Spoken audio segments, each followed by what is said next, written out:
مدینے آئے, مدینے میں آ کر اسلامی خلافت قائم ہوئی. اسلامی خلافت قائم ہونے کے بعد جب کوئی قبیلے کا سردار آتا اور رسول اللہ پر بیعت کرتا تو ایک طرح سے اپنے اسلام کا اقرار کرتا, اور سیکنڈلی وہ آپ کو اپنا خلیفہ مانتا, اپنا لیڈر ماننے کی بیعت کرتا تھا. اور یہ لیڈر ماننے کی بیعت کا سلسلہ تو آپ کے بعد ابوبکر صدیق کے جو ہے سلیکشن میں آپ کو خلیفہ چننے میں استعمال ہوا, عمر بن خطاب کے اس میں استعمال ہوا, اور دیگر تمام کے اس میں یہ بیعت کا سسٹم پھر جاری رہا. ٹھیک, تو وہ کمپلسری بتاتے ہیں. اچھا, اب بیعت کو شرعی اعتبار سے کر بھی لے, ٹھیک, کر بھی لے, سمجھ لیجیے کہ کوئی آدمی آیا اس سے بیعت کر لے, تو نو مسلم کے لیے بیعت آج بھی لاگو ہے. آپ سمجھو کوئی اسلام قبول کرنے آتا اس سے بیعت لیتے. عورتوں سے تھوڑا الگ تھا, مردوں سے الگ تھا. عیسائی مردوں سے الگ اور عیسائی عورتوں سے الگ بیعت لیتے تھے آپ, جو ان میں خامیاں تھی کہ تم اللہ کو ایک مانو گے, تین نہیں مانو گے, عیسیٰ اللہ کا بیٹا ہے. عورتیں ہوتی تو چوری نہیں کروں گی, زنا نہیں کروں گی, دوسروں کی اولاد کو اپنے شوہر کی طرف منسوب نہیں کروں گی, مطلب زنا نہیں کروں گی, اور اگر یہ عمل ہوتا ہے تو اپنا جھوٹا, اب کسی کو بیٹا نہیں کہوں گی اس کو, مطلب اس کا اقرار کروں گی اس جرم کا. تو اس قسم کی آپ بیعت لیتے. تو نو مسلم سے کوئی بیعت لینا چاہے تو یہ ایک الگ بات ہے, وہ آج بھی ہو سکتا ہے. لیکن ہمارے پاس جو آج کی بات ہے وہ یہ ہے کہ میں فلاں کے پیچھے چل لوں, پھر یہ میرے ذمہ دار, یہ میرے کارساز, یہ میری مشکل کشا, یہ میری حاجت روائی کر سکتے, یہ وسیلہ بن کے میرے ہر اعمال کرا سکتے, اور ان کے اعمال کے اوپر میرے اعمال ڈیپینڈ ہے. یہ نیک ہے تو میرے اعمال خود بخود برے اچھے ہو جائیں گے, اور یہ برے ہوگا تو میرے اعمال اچھے برے ہو جائیں گے.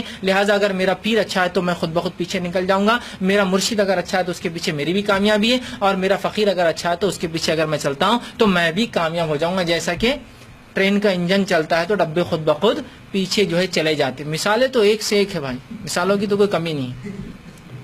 ٹرین کا انجن گیا تو ڈبے بھی چلے جاتے ہیں. تو ایک صاحب مجھ سے یہ کہنے لگے کہ بولے ٹرین کا انجن جاتا ہے ڈبے بھی چلے جاتے ہیں, تو ویسا بولے ہم بھی چلائیں گے اور تم لوگوں کو الگ الگ جانا پڑے گا, بولے تم لوگ مشکل میں آ جائیں گے. میں نے کہا وہ ٹرین کا انجن اور جو ڈبے چلتے نا, وہ دونوں کے بیچ میں جو ہے نا ایک کڑی رہتی ہے نا, تو وہ کتاب و سنت کی اگر کڑی رہی تو آگے والا بھی کتاب و سنت کا پابند, پیچھے والا بھی کتاب و سنت کا پابند, اور وہ کڑی وہ کتاب و سنت ہے, وہ لگی تو چلتی نہیں, تو تمہاری ٹرین اسٹیشن پہ رہتی, انجن چلا جاتا اکیلا.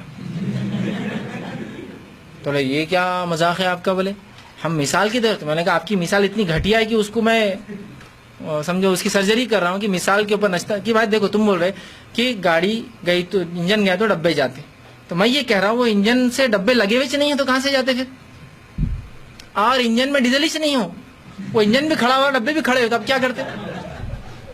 اب انجن بھی کھڑا ہوا ڈبے بھی کھڑے ہوئے, ابھی تو دونوں بھی نہیں جاتے, کیونکہ انجن بھی کتاب و سنت میں, ڈبے بھی کتاب و سنت میں, دونوں وہیں رہ جائیں. تو نہیں یار بولے تمہارے پیچھے لگے نا تم لوگ ایسے ہوتے. میں نے کہا آپ نے مثال دی, میں مثال پہ بات کر رہا ہوں آپ سے, اب کیا مثال دوں آپ کو؟ آپ نے انجن کی مثال دی, میں ٹرین انجن کی بات کر رہا ہوں. تو ہمارا یہ ماننا ہے اگر کتاب و سنت پر ہم رہے تو ہر انسان کے لیے ایک انجن آئیں گا اور اس کو لے جائیں گا, مطلب ہر مومن جو ہے سوار ہوں گا اور جنت میں جائیں گا. ہم کو کوئی ایک انجن کے پیچھے ڈبوں کے ساتھ جانے کی ضرورت نہیں ہے, انفرادی فردن ہم جائیں گے. اور یہ حدیث میں اور یہ قرآن میں آتا ہے ہر انسان رب کے سامنے اکیلا کھڑا ہوں گا. اکیلا ہوں گا مطلب ہر آدمی یا تو انجن ہوں گا یا تو ڈبہ ہوں گا, دونوں میں سے کوئی ایک ہوں گا. اکیلا ہی ہوں گا نا, یا تو انجن یا تو ڈبہ, ٹھیک ہے, دونوں میں سے کوئی. یہ وہ ہے کہ انجن تو ہمارے نبی انجن ہو گئے سمجھ لیجیے, ہم اس کے پیچھے ڈبے ہیں, یہ ہو سکتا, لیکن ان کے طریقے پہ ہونا, وہی تو میں کہہ رہا ہوں کہ آپ کا مرشد اگر اس طریقے پہ کتاب و سنت کی تو ٹھیک, ویل کوئی مسئلہ نہیں, آپ اس کے طریقے پہ آپ خود کتاب و سنت پہ عمل کیجیے, آپ بھی چلے, آپ بھی انجن ہے اور وہ بھی انجن ہے, سب اپنے اپنے ٹریک پہ اپنے اپنے طریقے سے جائیں گے. کیونکہ ہر آدمی اللہ کے پاس فردن کھڑا ہوں گا, کہیں بھی لفظ نہیں کہ ایک نبی آئیں گے اور پورا گروپ اس کے ساتھ آ کے کھڑا ہوں گا. ہاں مقام محشر میں سب کھڑے ہوں گے ایک ساتھ, محشر کے بعد تو انجن کو بھی الگ جانا ہے اور ڈبوں کو بھی الگ جانا ہے, مطلب ہر آدمی فردن آ رہا ہے, اس سے بات ہو رہی ہے, اللہ سے کلام ہو رہا ہے, سوال و جواب کے بعد آگے بڑھ رہا ہے. یہاں کیا تمہاری ٹرین اور کیا انجن کام آنے والا, یہ مثالی درست نہیں نا پھر. تو بہرحال ہر آدمی جائیں گا, تو لہٰذا وہ بیعت جو آج لی جا رہی ہے وہ غیر شرعی بیعت ہے, اس کا کوئی شرعی وجود نہیں ہے. اور جس عقیدے پر لی جاتی ہے, زندہ اور مردوں سے بھی لی جاتی ہے کہ ہم عبد القادر جیلانی کے جو ہے پیچھے جو ہے ہم چلتے ہیں, ہم ان کے جو ہے ماننے والے ہیں, اور وہ ہیں. اچھا, ماننے والے ہونے کا مطلب بھی نہیں سمجھ میں آتا ان کو بہت سی بار.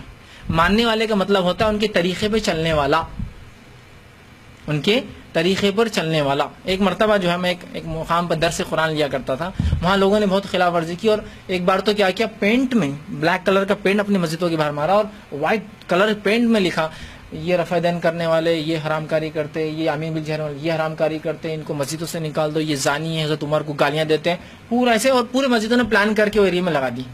ٹھیک, اس کے بعد ہوا یوں کہ ایک آدھ مہینے کے اندر بمبئی سے ایک جماعت نہیں معاف کرنا قافلہ آیا. اب وہ قافلہ آیا, اس علاقے کے اندر رکا. جماعت اور قافلے کا فرق شاید آپ سمجھتے ہیں, ٹھیک. تو قافلہ آیا, جب قافلہ آیا وہاں رکا تو مجھے پتا چلا وہ قافلہ جو ہے عبد القادر جیلانی کے خاندان سے ہونے کا دعویٰ کرتا ہے. ان میں کچھ ایسے لوگ تھے جو ان کے خاندان سے دعویٰ کرتے ہونے کا. میں نے کہا ٹھیک ہے، بہت اچھا موقع مل گیا. میں نے ایک گزارش کی اور ایک تھوڑی دیر کا ٹائم مانگا کہ مجھے آپ لوگوں کے ساتھ ٹائم چاہیے کچھ. انہوں نے وہ ٹائم دیا. جب میں وہاں گیا ان سے ملنے تو وہ ایک درگاہ میں کھڑے تھے اور درگاہ میں کھڑے کہ خوب برا اور بھلا بول رہے تھے. وہ جو ذمہ دار تھے جو عبد القادر جیلانی خاندان کے تھے وہ کہہ رہے تھے کہ یہ جو غلے تم نے درگاہوں کے سامنے لگائے ہیں یہ تم بدنام کر اللہ کے ولیوں کو. یہ بھیک مانگنے تھوڑی آتے اللہ کے ولیوں. تم ان کے نام پہ دھندا کر رہے ہو، چندہ کر رہے ہو، یہ کر رہے ہو. خوب چڑھ رہے تھے، مطلب ہٹاؤ بول رہے تھے. یہ سب چیزیں نہیں ہونا. یہ اللہ کے ولی تو دنیا چھوڑ کر آئے تھے اور تم نے پوری دنیا بسانے کے طریقے بنا لیے اس کے اوپر.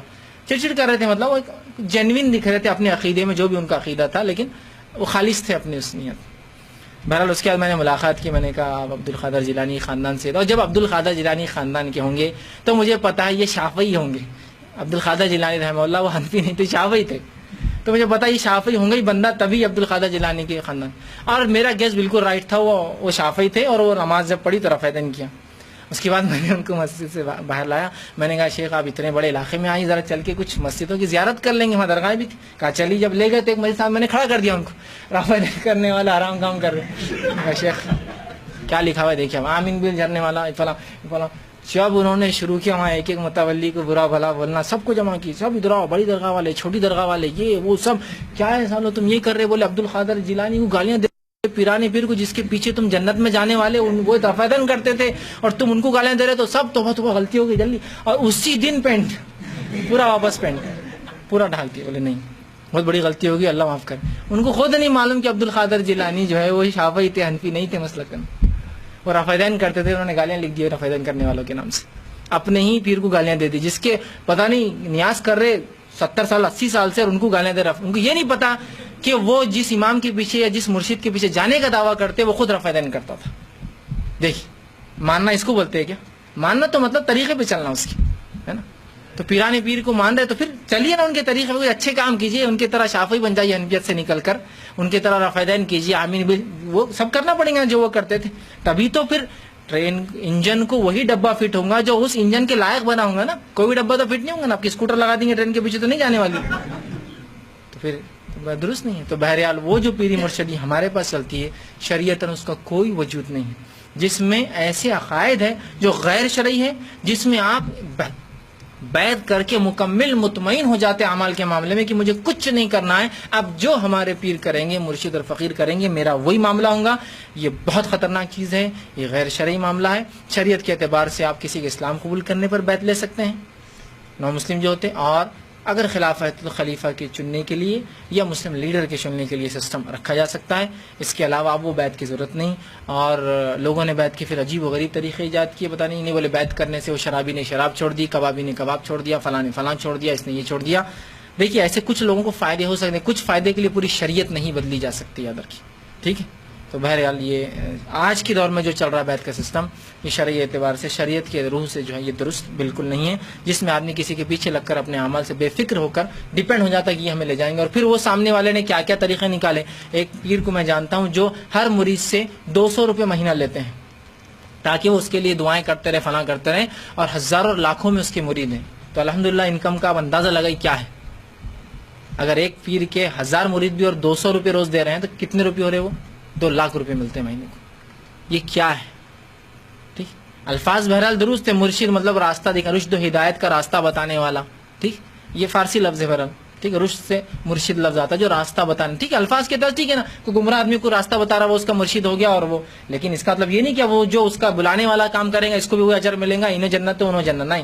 اس کو اپنا عمل آدم علیہ السلام اپنے عمل کے لیے پوچھے جائیں گے اور قابل اپنے عمل کے لیے پوچھے جائیں گے. آدم علیہ السلام سے قابل کی پوچھنی ہوگی، قابل سے آدم علیہ السلام کی پوچھنی ہوگی. سوائے اس کے ان لوگوں سے پوچھوں گی جو ماتحت تھے کسی کے اور وہ ذمہ تھے، ان کے ذمہ داری ادا نہیں ہے گا تو پوچھ، ورنہ ہر شخص اپنا اللہ کے پاس جواب دینے والا ہے.